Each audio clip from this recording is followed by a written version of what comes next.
The Shedkeeper's Curse, written by ShortStory 1. If you'd like to hear more stories like this, please like and subscribe for more.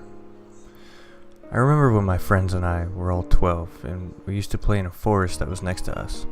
It wasn't a popular forest. We had to all stick together and watch out for each other. It was fun to live next to a forest.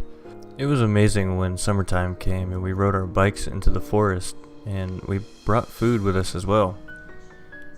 There was 5 of us all together. They were Brandon, Jonathan, Norman, Peter, and myself, Sammy.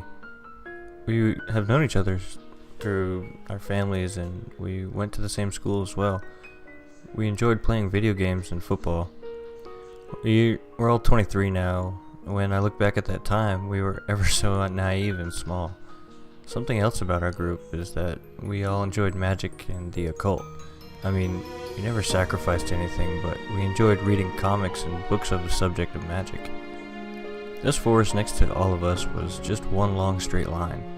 In the middle was a path for walkers and bikers. On the right hand side was forest and fields, so it's impossible to really get lost, and we had never met anyone so strange or dangerous until one strange summertime when we were all 12.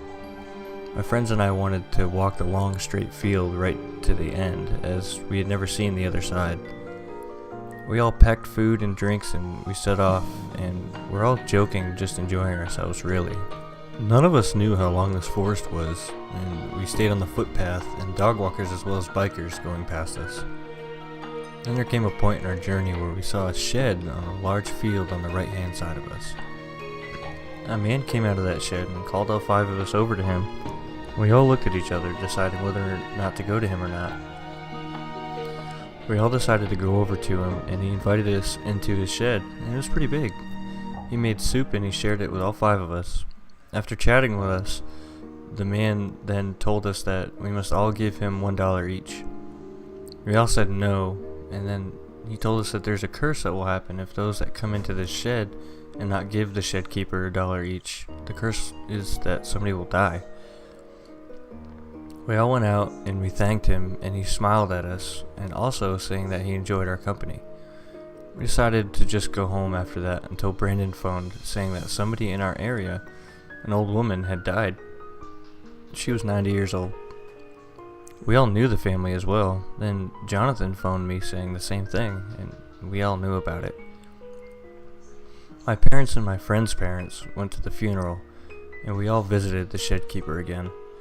He fed us all soup, and we all gave him $1 each, and none of us knew what his real job was in the shed, and to this day, we all still don't know. A week after that, we all went into his shed again, and all of us gave him $1 each, and we all thought, after many weeks of giving him $1, the curse could be kept at bay now. He tried warning us, of course, that it didn't work like that, but we ignored him. And then, in the papers the next day, people had died. Jonathan called all of us stupid for ignoring him and telling us that the curse was so real. And on a weekly basis, mainly just once a week, we would visit him and give him the shed keeper $1 each. Then after a whole month and a half of visiting him, the shed keeper then said, because you are all now regulars to this shed, if any of you miss a day, the curse will do its nasty job of taking a life. You must all visit here once a week, the shed keeper told us. The 5 of us thought, though, that he was just having us on as idiots, and we stopped visiting him for one whole week. And in the papers, there was a whole page about people who had died that week. It was surreal, but at the same time, we were 100% believers in the curse. After another whole month of visiting the shed keeper, Brandon then started to question everything. You see, Brandon had thought all about it, and all of the people who had died were mainly really old and really greatly sick. In the basis of reality and logic, they were going to die anyway. Also, when the shed keeper told us about the curse the first time, we all met him, which he had said, if you don't give me a pound after coming into the shed and then leaving, somebody will die, and well, every second of every day, somebody is born and somebody has died. It's just nature and the reality of living. It was common sense really, but Jonathan and Norman were really big believers, and Peter and I were in the middle. Brandon got into an argument with Jonathan and Norman, and this curse was really stressing them both out.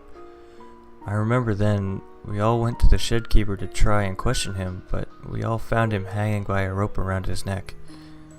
We all left the shed without speaking a word, and we all decided not to talk about the curse. After a month from finding the shed keeper hanging himself, we visited that same spot to find the shed had been broken down. None of us knew what went on within the shed or why the shed keeper committed suicide. We all went to normality after that.